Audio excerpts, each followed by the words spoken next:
Free will. The question of free will is there every time, but the answer for free will is different from person to person. The general attitude towards free will is that man can do anything and everything. There are two ways to view this world.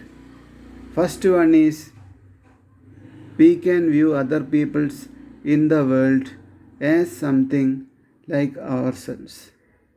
The other view is we don't need to consider other peoples as something which exists because as other peoples cannot justify themselves that they exist. So we don't know what the truth is. Everything, let it be feelings or ideas, they are just coming by it. But there is some contradictions that if we think something, we can get some feeling about that. But the truth is that that feeling which comes by thinking will be under limit, which is dependent on some reasons. Causes come from causes, which comes from some other causes. The third cause may be conditional, which may depend on some situations or other reasons related to other people. Examples are economical, social, genetically. The second cause, which comes from the third cause, is something which we do to manipulate the brain. That cause can be some work done by us or alcoholic reasons.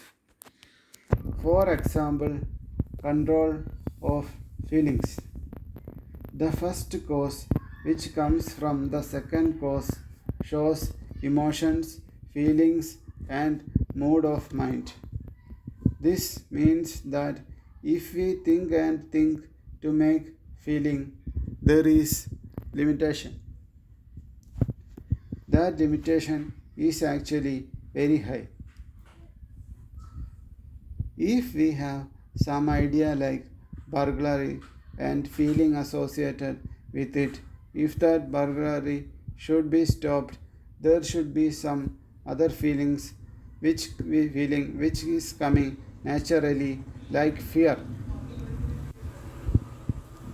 As said earlier, if we think and try to create feeling, there is a limitation from people to people.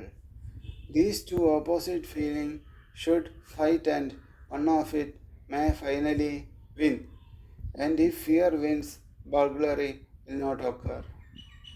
What we meant here is that we cannot ignore feelings, like we cannot say 100 times beautiful and make an ugly car seem beautiful. Some feelings can be nullified only if some opposite feeling come naturally. Finally, the question of free will breaks down to why we like and why we do something we like. This finally moves on to the basic question: red is red and yellow is yellow. Red is not yellow and yellow is not red. We can break down the meaning of any words. For example, red color. Color means something. There is no question like what color is or what is different. Here, different is a word with some meaning. Everybody in this world has some limitation which is decided by science. The question is that what is the guarantee that we will not fail? That can be decided by probability and statistics of the previous events up to a large extent. So free will can be determined by probability and statistics. If everyone can do whatever they like, the face of the world will be different.